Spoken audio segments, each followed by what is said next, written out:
So from this angle of Lewis, if you goes to the right, this is the second rib, or if you goes to the left, this is the second rib. So below the second rib, this is the second space, intercostal space. So second space close to the sternum in the right side, this is the aortic area.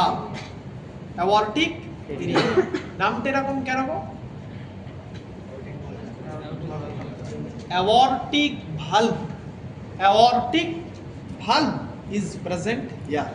So if you put your diaphragm over this area or the bell over this area, that means you are putting your stethoscope on the aortic valve. So anything, any disease regarding aortic valve, if you want to comment, if you want to give your decision, you have to put your stethoscope over the aortic area. This is the bony prominence on the left side. This is the second rib. So just below the second rib, this is the second space. So this is known as pulmonary area. Why the name is this? The pulmonary valve is present here. So if you want to comment anything regarding the pulmonary valve, so you have to put your diaphragm or bell over the pulmonary area, which is close to sternum on the left side. Next, second space, so pulmonary area. Then the third rib. Okay, so below the third rib, this is the third space. This is known as ARB point, ERB, ARB point or neo-aortic area. নামটা এরকম কেন বলো? কারণ aorta, ধরো aorta, এখানে যদি তুমি দেখো root where the aorta and there is the LV is starting, but the valve is not at that root. So it is from here ascending in the left side, then is turned to the right side, and here the valve is lying. So this part is the root of aorta or starting of aorta. That's why this area is known as the neo-aortic area. So any problem in the root of aorta, if you willing to comment, so you have to put your stethoscope in the neo-aortic area or the ARB point. তারপরে third স্পেসের নিচে fourth rib. So below the fourth rib, this is the fourth space, which is known as tricuspid area, close to sternum. This is the tricuspid area. Why the name is this? Tricuspid valve is here. So anything to comment whether the tricuspid valve, আমরা কি comment করি গো? দুটো জিনিস comment করি। ওই ভালভটা নষ্ট হয়ে গেছে কিনা, ওই ভালভটা নষ্ট হয়ে গেছে কিনা, ড্যামেজ হয়ে গেছে কিনা, বা ইনকম্পিটেন্ট হয়ে গেছে কিনা। যদি হয় তাহলে আমরা কি বলবো? Tricuspid incompetence, aortic incompetence, pulmonary incompetence, বা আরেকটা যে ওয়ার্ড আছে রিগার্জিটেশন, যে ট্রাইকাসপিড রিগার্জিটেশন। আর আরেকটা যে আমরা কমেন্ট করি, দ্যাট ইজ ভালভটা সরু হয়ে গেছে। ভালভের যে এরিয়াটা, যেটা 6 সেন্টিমিটার বাই 6 সেন্টিমিটার ছিল, সেটা এখন হয়ে গেছে 1 সেন্টিমিটার বাই 1 সেন্টিমিটার। এই দুটো আমরা কমেন্ট করি। এই দুটোই হচ্ছে আমাদের দায়িত্ব, যে কমেন্ট করা, whether this valve is damaged or the valve leaflet is narrowed. তারপরে হচ্ছে তার ট্রাইকাসপিড, তারপর কি ফিফথ রিব। ফিফথ রিবের নিচে কি আছে বলো? Fifth space. এই ফিফথ স্পেসে this is known as the acromion process. Acromion process. And this is the jugular notch. Jugular notch. So mid point of these two, that is known as the mid clavicular point. So if you draw a perpendicular line from this mid clavicular point, so it will goes like this from here to here. So this is the mid clavicular line which is passing through the nipple. Just see, which is passing through the nipple or just medial to nipple. Usually through the nipple or just medial to the nipple. This is the mid clavicular line. So at that line intersection with the fifth space, তাহলে fifth space তুমি এসো, তুমি এসো fifth space না ওদিক থেকে,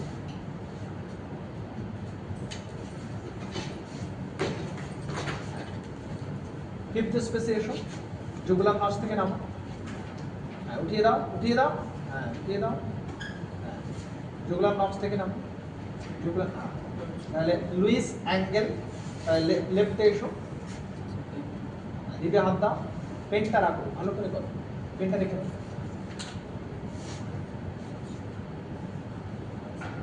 second রিপ পেয়ে গেছো, তারপর সেকেন্ড স্পেস ওই হাতটা ইউজ করি, হাতটা নয়, তাহলে ঠিক, হ্যাঁ, এবার সেকেন্ড স্পেসে হাত দাও, রিপে হাত আছে তো, সেকেন্ড স্পেসে হাত দাও, ওই দিকে হ্যান্ডটা ইউজ করো, এই হ্যান্ডটা দিয়ে রিপ ধরো, হ্যাঁ ওই হাতটা দিয়ে স্পেস ধরো, দেখো সেকেন্ড রিপ সেকেন্ড স্পেস, এরপরে এই হাতটা রিপের হাতটাকে তোলো, থার্ড রিপে হাত দাও, ভালো করে প্যালপেট করো, হ্যাঁ একটু নাড়াও এদিক ওদিক, পেয়েছো, এবার ওই হ্যান্ডটা ইউজ করো স্পেসে, হ্যাঁ দেখো থার্ড রিপ থার্ড স্পেস হলো, এবার থার্ড রিপে হাতটা তোলো, তাহলে ফোর্থ রিপ প্যালপেট করো, হ্যাঁ একটু উপর নিচ করো, তবে তো রিপ না বুঝতে পারবে, হলো রিপ, তার ফোর্থ স্পেসে হাত রাখো, দেখেছো, এবার রিপের হাতটা তোলো, ফিফথ রিপে হাত রাখো, দেখো প্রসেসটা দেখছো, যাতে কোনো রকম কোনো বায়াসনেস না থাকে, কোনো রকম কোনো বায়াসনেস না থাকে বা ওভারল্যাপিং না হয়, তাহলে ফিফথ স্পেস, এবার তুমি ফিফথ স্পেস বরাবর ওই হাতটা রাখো, এবার তুমি রিপের হাতটা আস্তে আস্তে সেটা টাচ করো, দেখো এই, তো this is the intersect point, তাহলে এই দিস ইন্টারসেক্ট পয়েন্টটা কোথায় হচ্ছে, জাস্ট বিলো দ্য নিপল, দেখো জাস্ট বিলো দ্য নিপল, তাহলে যদি তুমি তোমার স্টেথোটা, if you put your stetho just below the nipple, be it diaphragm or be it bell, you are putting over the mitral area. So why this name? Because the mitral valve is lying here. বুঝতে পেরেছো? ঠিক আছে, সেটা দাও। তাহলে এবার বলো, type কোশ্চেনে জিজ্ঞেস করেছিলাম পিছনে ফার্স্টে তোমাকে, ওর কোথায় তাহলে বসিয়েছিলে, যে আমাদের পেশেন্ট ফার্স্ট পেশেন্টের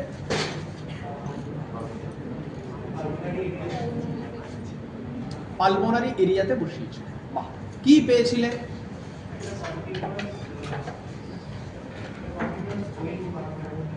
দেখো দুটো ভাল, ধরো you have put your stetho over the pulmonary valve, তাহলে পালমোনারি ভালভের যে কাস্প আছে সেই কাস্পটা কি হবে যদি ক্লোজ হয়, তাহলে there will be a sound and that sound would be stopped immediately. দুটো ভালভ একটা আরেকটার সাথে যদি ক্লোজ হয়, সাউন্ড কখন তৈরি হয়, ক্লোজার অফ দ্য ভালভ, তাই তো, তাহলে দুটো ভালভ যদি ক্লোজ হয়ে যায়, sound start and sound stop, তাই তো, বাট তোমার যে ওপিনিয়ন যে ওইখানে আমরা sound just close sound end, সেটা আমি পাইনি, কি পেয়েছো, একটা কন্টিনিউয়াস একটা সাউন্ড তুমি পেয়েছো, তুমি কি সাউন্ড পেয়েছিলে ফার্স্ট পেশেন্টে,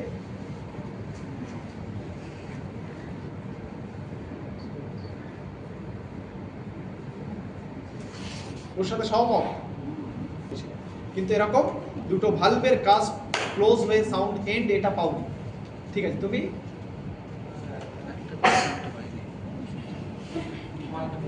কন্টিনিউয়াস ছিল, আচ্ছা তুমি রাফ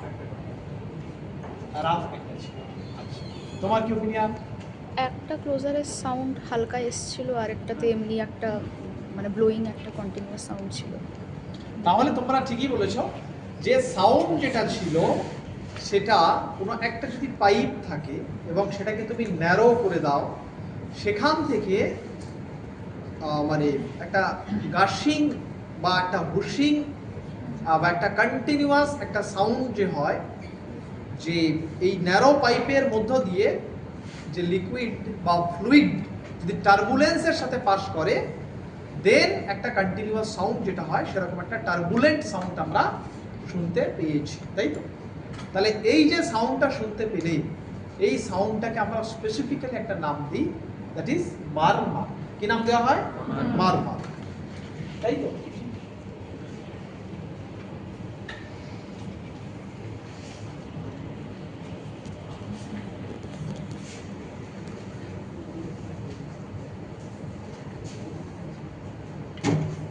তাহলে দেখো এইবার যদি তুমি একটা ভালভের উপরে তোমার স্টেথো বসিয়েছো, স্টেথো বসিয়ে তুমি ওপিনিয়ন দিচ্ছ যে আমি একটা মারবার পেয়েছি, তাহলে তোমাকে বলতে হবে যে whether this valve is damaged, that means the incompetent pulmonary incompetence or pulmonary regurgitation is there, অথবা তোমাকে বলতে হবে যে আদার যে ভালভগুলো আছে সেই ভালভের কোনো সমস্যা কিনা। তাহলে এবার তুমি দেখো যে এই যে তুমি ডিসিশনে কিভাবে পৌঁছাবে সেইটার জন্য 10 পয়েন্টস তোমাকে ফার্দার চেক করতে হবে। 10 পয়েন্টস ফার্দার চেক করতে হবে, বুঝতে পেরেছো? এই 10টা পয়েন্ট তুমি যদি বলতে পারো তাহলে কিন্তু তুমি সেটাকে ডায়াগনোসিস করতে পারবে যে হ্যাঁ এই পেশেন্টের এই ভালভের ইনকম্পিটেন্স আছে আর এই ভালভের স্টেনোসিস আছে, ভালভটা সরু হয়ে গেছে। এই 10টা পয়েন্ট তোমাকে বলতে হবে। তাহলে ফার্স্ট পয়েন্ট, ঠিক আছে, প্রথম point you have to say whether this murmur is systole time or in diastole time, বুঝতে পেরেছো? systole time or diastole time।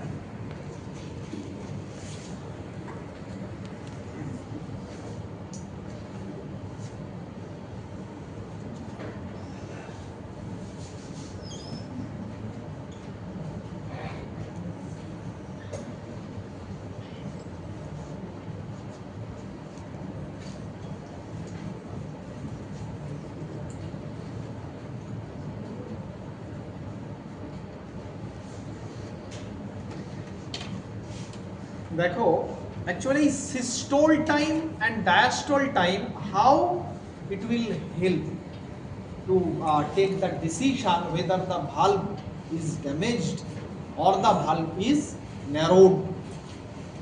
দেখো এলভি যদি পাম্প করে, এলভি যদি কন্ট্রাক্ট করে, তাহলে এলভির মধ্যে যে ব্লাড থাকবে that will be ejected to the aorta. তাহলে এলভি এখানে ব্লাড আছে, তাহলে এলভি কি করবে? এটাকে ইজেক্ট করবে অ্যাওর্টাতে, তাই তো? তাহলে এলভি কন্ট্রাক্ট করলো, সাপোজ এলভিতে 500 ml ব্লাড আছে, তাহলে এলভি ইজেক্ট করছে, 500 ml ব্লাড অ্যাওর্টা পাচ্ছে, এই তো গল্প। তাহলে এই যে 500 ml ব্লাডটা অ্যাওর্টাতে যাচ্ছিল, কত বলেছিলাম? 3 to 4 স্কয়ার সেন্টিমিটার হচ্ছে normal, that is the orifice. তাহলে 4 সেন্টিমিটার বাই 4 সেন্টিমিটার এরিয়া দিয়ে পাস করছিল। এইবার তুমি সেই 4 সেন্টিমিটারকে যদি কমাও, কমিয়ে কমিয়ে কমিয়ে কমিয়ে তুমি কততে নিয়ে আসছো? 1 সেন্টিমিটার বাই 1 সেন্টিমিটার। তাহলে এই যে 500 ml ব্লাডটা যাবে, এই 1 সেন্টিমিটার বাই 1 সেন্টিমিটার এর ভিতর দিয়ে সেখানে কি হবে? টার্বুলেন্সি তৈরি হবে, তাহলে কন্টিনিউয়াস সাউন্ড তৈরি হবে। তাহলে কন্টিনিউয়াস সাউন্ডটা যে তৈরি হলো এলভি যখন পাম্প করছে তখন, তাহলে ডিজিজটা কি দাঁড়াবে? তাহলে যদি তুমি বলো যে অ্যাওর্টিক ভালভের উপরে you have put your stethoscope and this continuous sound is a systole sound during the systole, তার মানে এখানে ভালভটা কি হয়েছে? ড্যামেজ হয়ে গেছে না স্টেনোজড হয়ে গেছে? স্টেনোজড হয়ে গেছে। ভালভটা এটা বুঝতে পারলাম, বুঝতে পেরেছো? তাহলে যদি অ্যাওর্টা স্টেনোসিস তুমি বলতে চাও তাহলে there will be the systole murmur, it will not be the diastole murmur, বুঝতে পেরেছো? এইবার দেখো এই 500 ml blood orifice normal, orifice 4 centimetre by 4 centimetre. তাহলে this 500 ml blood LV contract করলো and this 500 ml blood will be ejected to the aorta। কোনো অসুবিধা নেই, কারণ 4 সেন্টিমিটার বাই 4 সেন্টিমিটার হচ্ছে ওপেনিং বা অরিফিস আছে। এবার যখন 500 ml ব্লাড অ্যাওর্টাতে চলে গেল, তাহলে এলভির কন্ট্রাকশন শেষ হয়ে গেল, সিস্টোল শেষ। এবার তখন কি হবে? তখন যে ব্লাডটা ফার্দার দিয়ে দিয়েছে অ্যাওর্টাতে, সেই ব্লাডটা যাতে ফিরে না আসে, তখন এই দুটো ভালভ কি হবে? টাইটলি ক্লোজ হবে, তাই তো? টাইটলি ক্লোজ হয়ে গেল। দেন এলভি কি হবে না, এলভিতে আর কোনো ব্লাড নেই, তখন অ্যাট্রিয়াম এলভিকে কি করবে না, আবার ব্লাড ফিলিং করবে। এখন যদি এই ভালভ দুটো লিকি হয়, এরা যদি ধরো দুটো জোড়ার সাথে এসে টাইট হয়ে গেল, দেখা যাচ্ছে লিকি, লিফলেটগুলোই আর হচ্ছে না, বুঝতে পারছো, নড়ছে না, একটা আরেকটার কাছে যাচ্ছে না, ওয়ালের কন্ট্রাকশন হয়ে যে যাবে সেটা যাচ্ছে না, ভালভগুলো ড্যামেজ হয়ে গেছে, নষ্ট হয়ে গেছে, হ্যাঁ, অরিফিসের টাইটলি ক্লোজ নেই, লিক হয়ে গেছে, তাহলে অ্যাওয়ারটাকে যে 500 ml ব্লাড দিয়েছিল সেখান থেকে 250 ml ব্লাড কিন্তু আবার কি হবে, এই অরিফিস যেটা লিক হয়ে রয়েছে সেখান থেকে অ্যাওয়ারটাতে আসবে, বুঝতে পেরেছো? তাহলে তখন কি হবে, আবার একটা টার্বুলেন্সি তৈরি হবে। তাহলে এই টার্বুলেন্সটা কোন সময়? ডায়াস্টোল টাইম হলো। তাহলে যদি তুমি বলো যে এই sound is a diastole sound, তার মানে the valve disease is aorta incompetent, aortic valve incompetence, বুঝতে পেরেছো বাবা? তাহলে তুমি যদি বলো যে এটা সিস্টোল সাউন্ড, তাহলে এটা অ্যাওয়ার্টা স্টোসিস। যদি তুমি বলো ডায়াস্টোল সাউন্ড, তাহলে এটা হচ্ছে অ্যাওয়ার্টা ইনকম্পিটেন্স, ভালভগুলো লিকি ভালভ, ড্যামেজ ভালভ, বুঝতে পেরেছো বাবা? ওটাই রিগার্জিটেশন, ইনকম্পিটেন্সটাই রিগার্জিটেশন।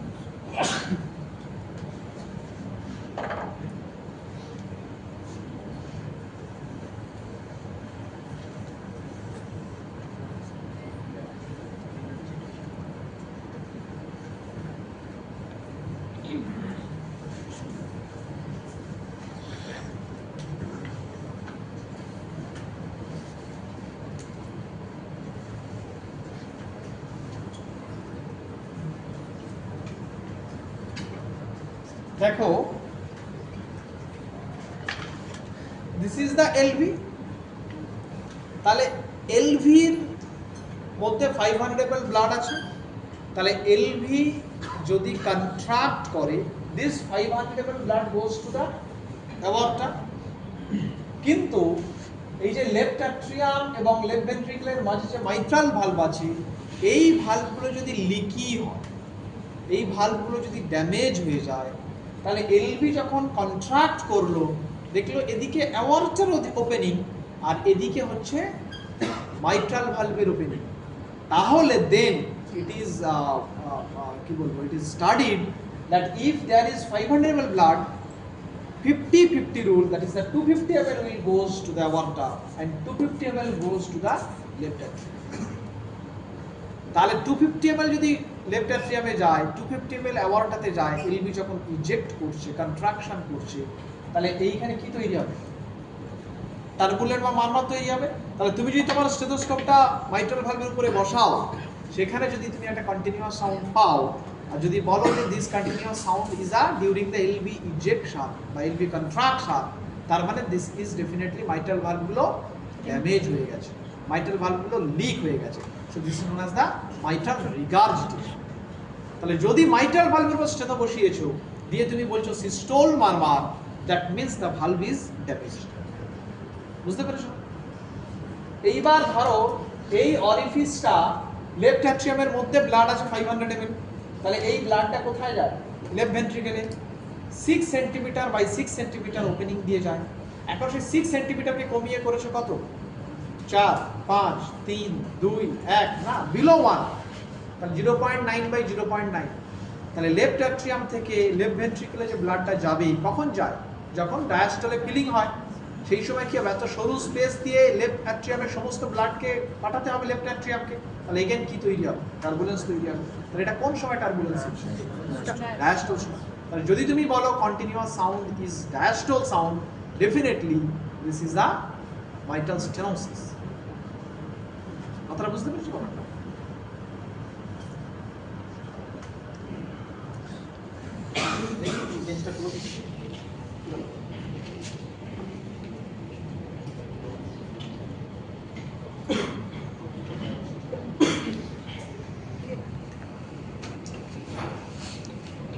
তাহলে this is the diaphragm, this is the bell.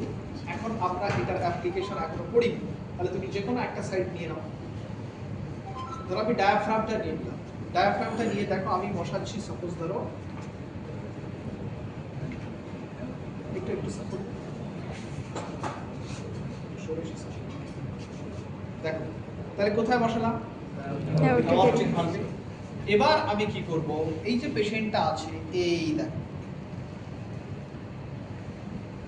this is the central, so most prominent area, this is thyroid cartilage, this is thyroid cartilage, দেখছো এই thyroid যে cartilage বা অ্যাডামস অ্যাপেল, সেই থাইরয়েড কার্টিলেজ থেকে আমি কি করব না, মানে হরিজন্টালি আমি সাইডে যাব, গেলাম, গিয়ে আমি কাকে টাচ করলাম, স্টার্নোক্লিডোমাস্টয়েড মাসলস এর অ্যান্টেরিয়র বর্ডার। একই রকম দেখো, এখান থেকে নামছি, এই থাইরয়েড কার্টিলেজ, আমি যাচ্ছি কোথায়, ল্যাটারালি, এই দেখো স্টার্নোক্লিডোমাস্টয়েড মাসলস অ্যান্টেরিয়র বর্ডার, জাস্ট যেখানে স্টার্নোক্লিডোমাস্টয়েড মাসলস এর অ্যান্টেরিয়র বর্ডারকে টাচ করলো, সেখানে আমি আমার যে থামের যে পাল্প আছে সেই পাল্পটা রেখে দেব, এই, আর কিছু করবো না, জাস্ট এটা রেখে দেব, হলো, রেখে দিলাম। এদিকে যারা আছো দেখো, এই যে থাইরয়েড কার্টিলেজ দিয়ে গেলাম, গিয়ে যেখানে টাচ করলো সেখানে আমি আমার থামটাকে রেখে দিলাম, অন্য কোনো সাইড না, ওখানেই আমি থামটাকে রেখে দিলাম।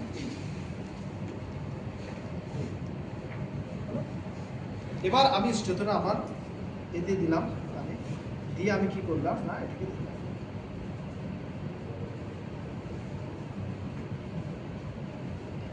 এইখানে যে কন্টিনিউয়াস সাউন্ডটা তুমি পেয়েছো, এইখানে যখন তুমি এই পাল্পটা দিয়েছো, এই পাল্পে ক্যারোটিড আর্টারি এসে যে স্ট্রাইকটা করছে, সেই স্ট্রাইকের সাথে যদি এটা হয়, মানে কন্টিনিউয়াস সাউন্ডের যে কোনো পার্ট, শুরু আর্লি হতে পারে, মিড হতে পারে, লেট হতে পারে, এনি পার্ট যদি দেখা যায় যে এই স্ট্রাইকের সময় শুনতে পেয়েছো, তাহলে দিস ইজ সিস্টোল সাউন্ড। আর যদি দেখো যে এই কন্টিনিউয়াস সাউন্ডটা হয়ে গেল, শুরু হোক, মিডিল হোক, লাস্ট হোক, আফটার দ্যাট, মানে তার পর বা তার আগে তোমার হাতে ক্যারোটিডের স্ট্রাইকটা এসে লাগছে, তাহলে it is a diastole sound. এটা বুঝতে পারলাম না, বুঝতে পেরেছো? তাহলে ওই যে পেশেন্টটা, আচ্ছা কে বলেছিল উত্তরটা, তুমি, যে পেশেন্টটা আগের ছিল, তাহলে ওর কি সাউন্ড ছিল?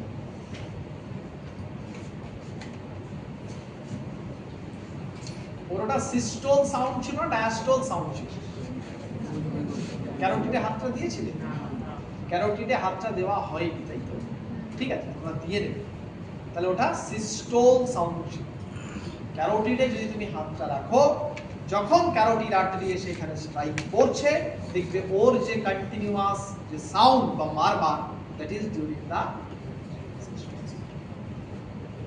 তাহলে প্রথম পয়েন্টটা বোঝা গেল। তাহলে ওর কি ডিজিজ আছে? অ্যাওয়ার্টা স্টেনোসিস, বুঝতে পেরেছো? তাহলে যদি আমি ভাবি যে অ্যাওয়ার্টা স্টেনোসিস, সিস্টোল সাউন্ড, বুঝতে পেরেছো? আচ্ছা, তাহলে প্রথম পয়েন্টটা কেন ক্লিয়ার তো? ধরো তুমি সাপোজ এটা তুমি মাইট্রাল ভালভের উপরে বসাচ্ছ, জাস্ট বিলো দা নিপল, তাহলে মাইট্রাল ভালভের উপরে বসাবে, তাহলে মাইট্রাল ভালভের উপরে বসিয়েছো, তুমি একটা সাউন্ড পাচ্ছ, তাহলে স্টেথোটা তুমি কানে দিলে, দিয়ে তুমি কি করলে না, তুমি তোমার থামটাকে রাখলে,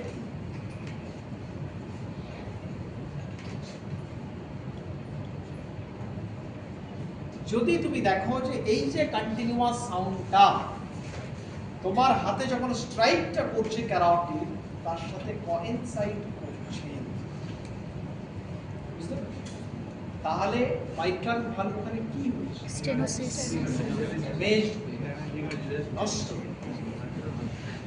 মাইট্রাল ইনগার্জিটেশন বা মাইট্রাল ইনকম্পিটেন্স। আর যদি আগে হয় বা পরে হয় তোমার হাতে স্ট্রাইকটা, তাহলে ওখানে কি হচ্ছে? এটা বুঝতে পারলাম, বুঝতে পেরেছো? আচ্ছা।